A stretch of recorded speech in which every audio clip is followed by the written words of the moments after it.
What's up? Welcome back to the Seats to Streets podcast. I'm your host, the good-looking J.R. Horn. The guy we have over there is the Brian Gorman.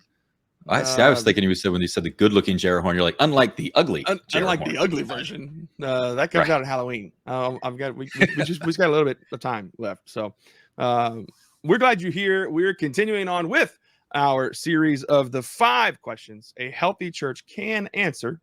Notice that we put can in there. The 5 questions a healthy church can answer. Just because you can't answer all 5 of these, or maybe you, Pastor, you're trying to answer some of these and you're like, I'm really not happy with those answers. That's okay. It doesn't mean you're unhealthy. It means you're taking the steps to be healthy. And that's what our hope and goal is for this series. So if you haven't gone back and you've listened to some of the other episodes about understanding our identity and our mission and our values, I'd encourage you to go back and try to listen to them in order of that and then catch up to us here. But today we are going to look at question number 4, Brian, that a healthy church can answer. And that question almost needs a preface, because the first 3 episodes, it's not like we were getting into sort of any feather ruffling conversations or questions, but today might be one that pokes the bear a little bit.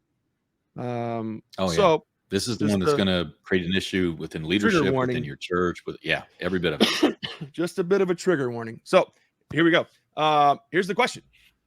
Who is God sending us to disciple? Now, let it sink in. Who is God sending us to disciple? So, Brian, JR, that's an easy question. Easy question to answer. God is sending us to reach and teach the world. Jesus everybody. For all people, right? I get that. I get that, Brian. But can you? Yeah. Without stepping on toes, without because we have some great friends in some fantastic churches that have mission statements or rallying cries around this sort of Jesus for all, or Jesus is for all people, and that's fantastic. We're not knocking or pushing on that. What we're asking you to do is to let's walk a little further down that road, so that we can define that a little more, to go for health, because it's one thing just to have a catchy name, but are we doing it? Are we doing it well? And that's what we want to push towards. So, Brian, tell me a little bit of pushback you just had there, because you kind of recoiled at even that.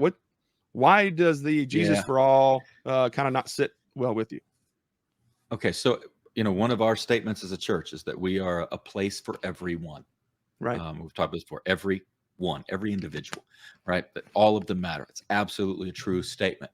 And yet, when people talk about like this idea of Jesus came to seek and save the lost, that everyone in the world concept, there's this amazing moment when Jesus is in a crowd and this Samaritan woman comes up and starts asking for attention from him, and he basically goes, "I didn't come for you. Like I came for the Jewish people."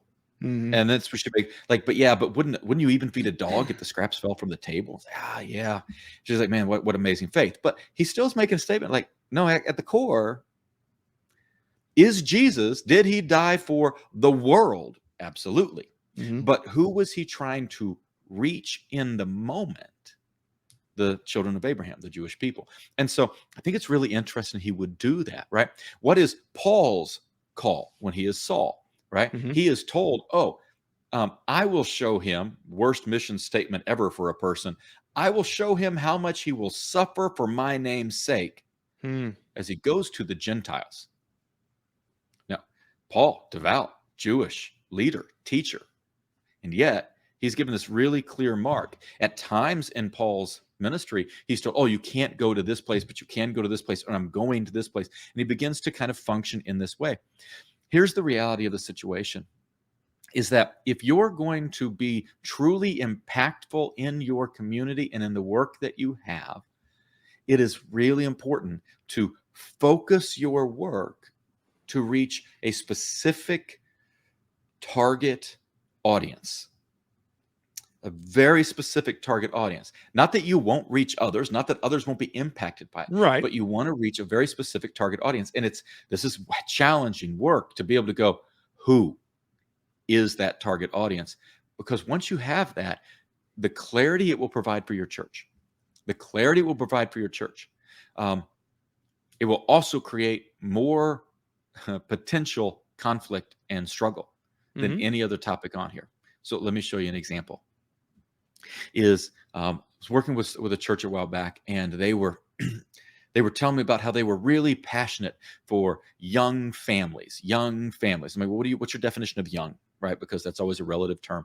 And they finally gave me a little more clarity. They're talking about like that 30-ish year old family. Cool. So we're talking through that. And then I'm looking at their church calendar, and they had a women's event coming up at 11 o'clock on a Saturday where kids weren't welcome. Wait, what? And especially when you looked at what the event was, and I'm not going to get into it because if I tell you what the event is, it's like, oh, you can't say that. So we're not expecting any young families, right?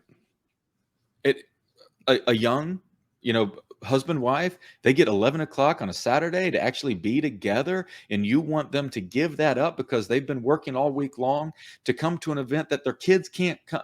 They can't even bring their daughters. No, that's not going to happen. And it's going to be an eye-opening experience, I think, for some of them when they realize, this is a different group of people that we're reaching than who we are as a church. That's why it creates a bit of a rub. So the real challenge here is how do you get to, like, we can't help you in the future. We can help you on how to implement this process into your church. But for today, I really want to help us go, how do you get to the answer? Because that'll really come into play. So let me give you a few things to be thinking about. One thing you can think about is, who have we been effective at discipling? Now, that doesn't mean that that's your target yet. But if you find that there's a particular people group that you've been really good at reaching, great. That's good information. It gives you some insight, right? Because, I just know in our culture that we have been relatively effective and the most effective with people who come into the church who stopped going to church 10, 20, 30 years ago. Right. Like they kind of gave up on church. I kind of joked they got inoculated to church, right? They got the shot and now they're good. They don't need that religion thing. But somewhere along the line, they found their world was missing something. And so they come in and go, wait a minute, this resonates with me. And so we have found ourselves really effective with that particular people group. We find that we're very effective with skeptics. A lot of our people, I've got a lot of people in our church who flat would say they don't believe this, but they keep coming. Now, the other reason that matters is I've got other people in our church who are deeply founded, committed followers of Jesus, who are passionate about those people. Right. Exactly. Now, so when you put that together, right, it's like, wait a minute, we find that we have shown some effectiveness in this. Well, one of the other questions, second question I would ask is... Hang on. I got to jump in. All right. Because but Brian, speaking as, if I'm speaking as some of the pastors that I interact with on a daily basis here, but Brian, we're effective. Like, we're growing. We are reaching people. Is great. Does that mean we're already reaching our target audience? I would argue that you're doing great work for the kingdom. I would argue you might be able to do better. Yeah, and I'm glad you put it that way. Yeah. So consider it like this. It's actually part of the second question, because I think it helps answer it, is my old soccer coach in high school, and I've used this ever since. I've taught it to every team I've ever coached. If there's two of you on the same place in the field, we don't need one of you. Right. Right. So like if I can hold hands with a guy on my team, I'm in the wrong place. And it was just fun to say that because I have, right now I'm coaching first graders, and there's a lot of that conversation. Like, you shouldn't be able to hold hands. But the second question is important to ask, right? The first one, who have we been reaching already? Second one, who is not being reached by any of the churches in our community? Now, this is the complete opposite of what we just asked. There are certain demographics that every church is naturally reaching. You know it because when you walk into church, in any church, you're going to go, wait a minute, there's a particular demographic that all seems to be here. Mm-hmm. So the church is effectively reaching one particular demographic, whether they're intentional about it or not. Mm-hmm. Your church is most effective at reaching one particular demographic, whether you're intentional about it or not. So how much more effective could you be if you were intentional? But there is a demographic you're already doing. And if you begin to look at the other churches in your community and begin to ask who in our community is not being reached, what's the pocket that's not interacting with? There's a book, and I believe it's called The Blue Ocean. And the premise is there's your red water and your blue water. Your red water is where all the sharks are killing everything and everybody's fighting for the same resources. And then you got your blue water where the fish are there. Mm-hmm. And it's available and it's clean. Why wouldn't you want to go fish where no one else is fishing? Right. That's the place to be. And so if you can begin to understand who's not being reached, now you can have an intentional kingdom impact into a demographic that's not currently being impacted. Yeah. So there's a lot of different components that go along with that. But I say that's why that second question is so key. When you have a church that's already growing, that's amazing. Right. Who do you seem to be really reaching? And if you and the church next door are reaching the same people, one of you needs to have a conversation about an adjustment. Yeah. I mean, the reality is if you're growing, you could be reaching the people that God has sent you to because he's bringing them to you for you to understand who you're supposed to reach. That doesn't mean you do anything wrong, by no means. It just means that God could be already saying, hey, I'm so glad you guys are doing this. I'm going to be bringing these people here because this is where my children need to find my son Jesus at.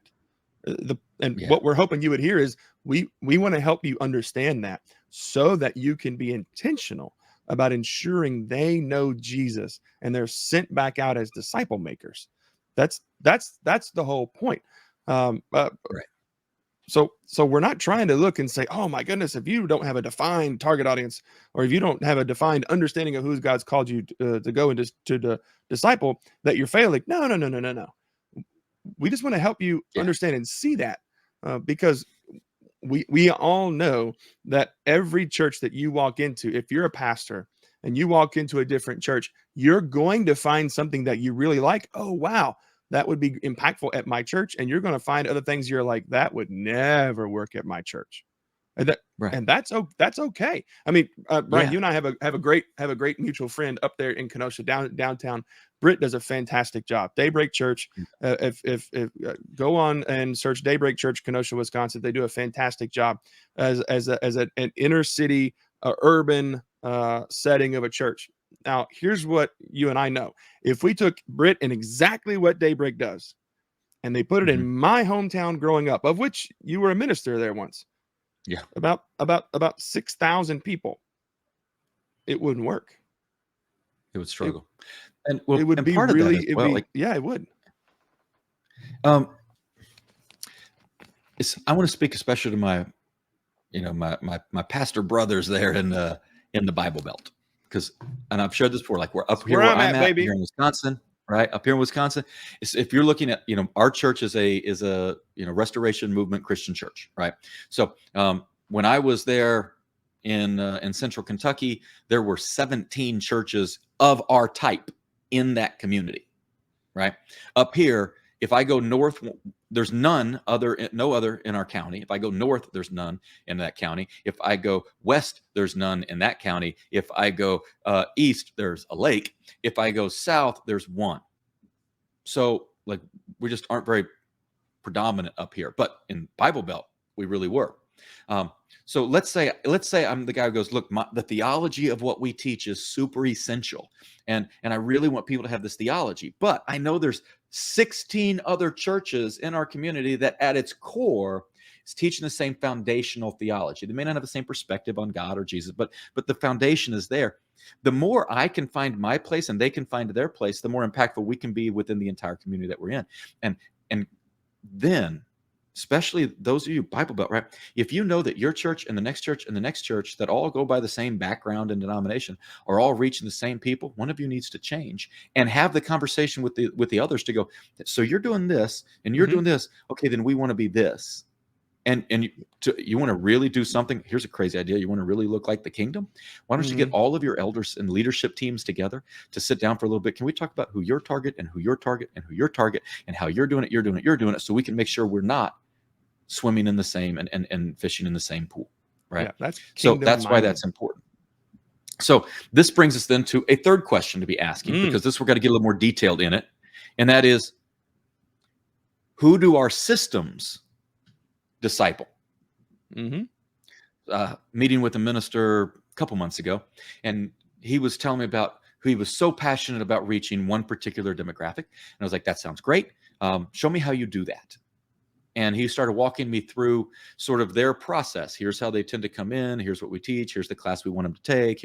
And I'm sitting there on a big whiteboard and I'm drawing it all out for him and kind of walking through the circle of how this is playing out. And I get, okay, wait, your last bit here reaches these people, right? He goes, yeah, but you want to reach these people, right? Goes, yeah. But you're going out to reach those people. Yeah, but you want these people. Yeah. Are you seeing? Oh, yeah, our whole system is designed to actually reach the people. We're not really trying to start at with the beginning. Right. But yeah, man, that's okay. But do you see why you're struggling over and over and over again? Because your systems don't really work for the people you're trying to reach. Right? If, for example, you are really well suited and really love reaching an older demographic, then your online stuff doesn't matter that much. On-demand classes and teaching, not that big of a deal. If you're trying to reach a notably younger demographic, everything you supply better be on demand. Yeah. They better be able to access any of it at any time. Binge watch it if they want to, right? It's got to have that mindset to it. So do our systems, right? Do they align with who we're trying to disciple? And then you want to move to, once you know some of these things, you get kind of a ballpark. Now, here's where you want to get really, really hyper focused, and this actually becomes fun to do. Is you want to start asking yourself, who are these people? On Sunday mornings, if they're not with you, where are they? Oh, they're at the soccer field with their kids. They're at the baseball field with their kids.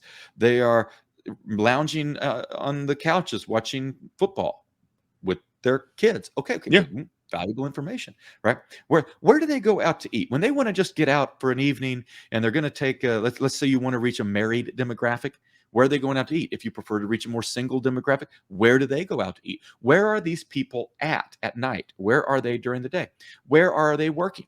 Are they blue collar? Are they owning are we talking about blue collar working in the factory? Are they the blue collar, but they own the company? Are they white collar? We're looking for accountants and engineers, right? What are those different? And I know this sounds really strange, but you want to be thinking through that. And then as you do it, what you want to be able to hone it down to is a series of, how old are they?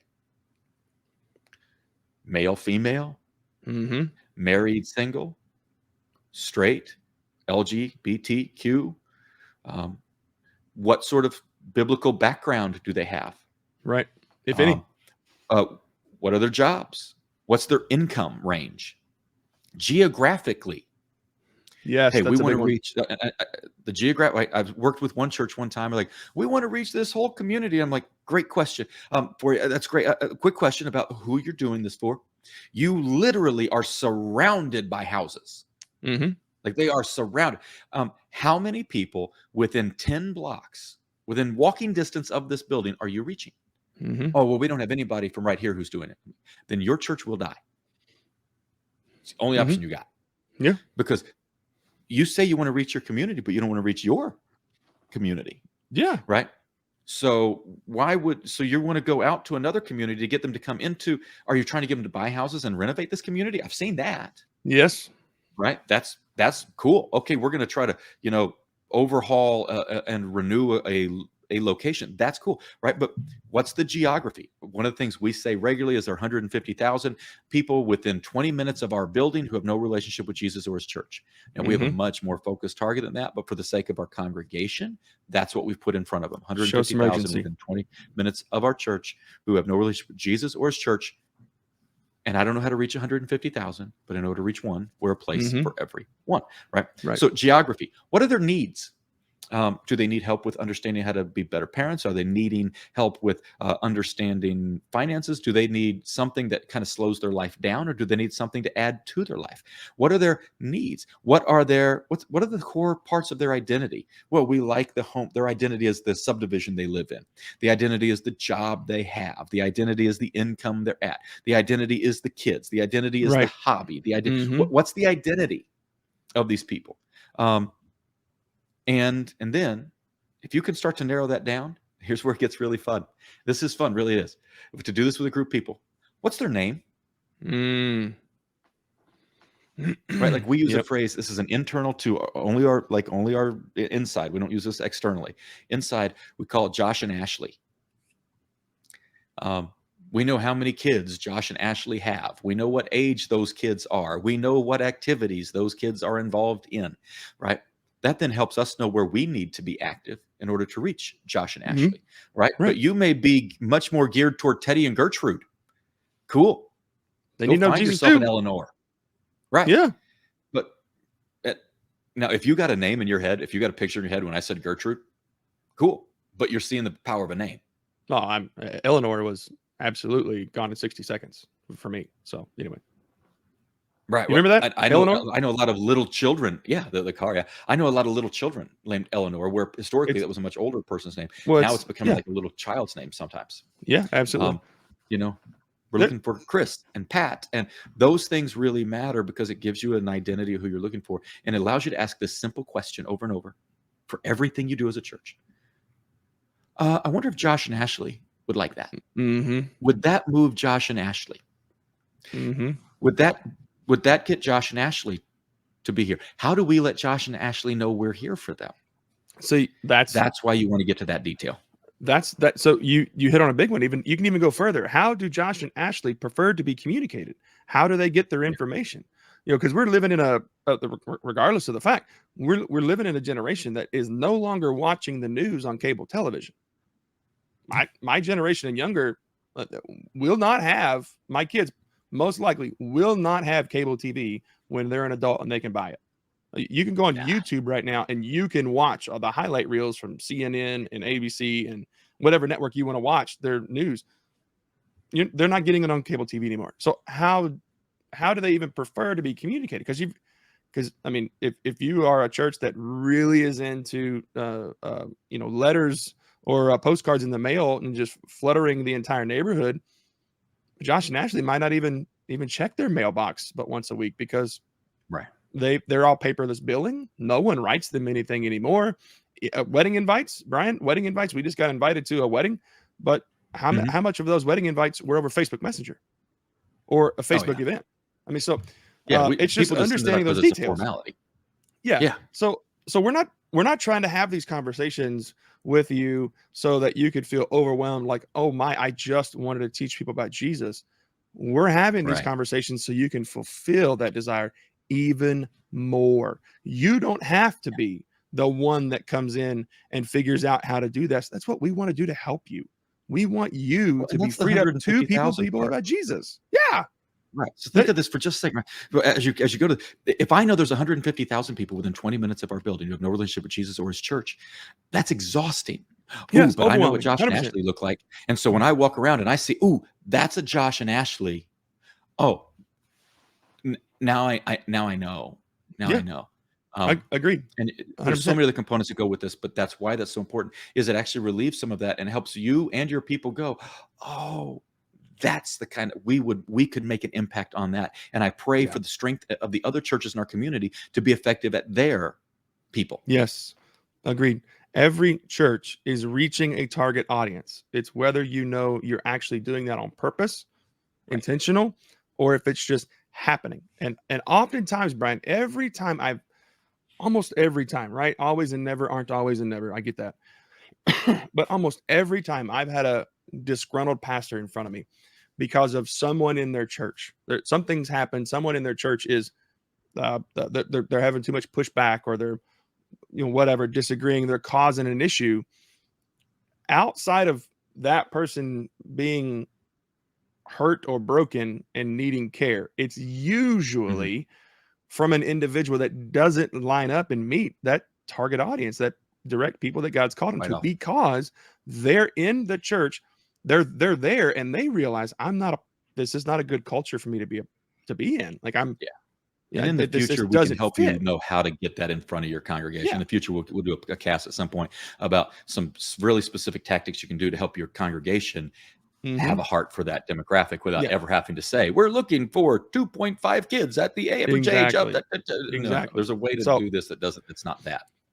We hope that the dump truck of a conversation that we had today was really beneficial for you. I actually hope that maybe we made you bristle up a little bit to think. That's our goal, is we want to help you create committed, growing disciple makers in your church. That's it. That's all we want to do. And sometimes having some hard questions, or willing to tackle a potential sacred cow in the middle of the room to allow you to be pushed further to create committed, growing disciple makers, then we've won. That's all we wanted to do. So if you want more information about Seats to Streets church coaching, you can check us out online at seatstostreets.com. The next podcast episode that is coming out, we're actually going to wrap up the fifth question, which is, how will we disciple the people God is sending us to? So now that we've identified it, walking that road, now we're going to move to the next question, which is, well, how will we disciple them? Once we know a Josh and Ashley, how do we best ensure that Josh and Ashley are equipped to become a disciple-making disciple? That's the point. So if you've enjoyed it, check us out online, seatstostreets.com. Don't forget, give us a like and subscribe. We would love to hear from you. You can fill out the contact form online. Love to be a part of helping you determine who God is calling you to send, or God is sending you to disciple, and then help you figure out a way to do that. All right. So for now, for me and Brian at Seats to Streets, we're out. See you next time.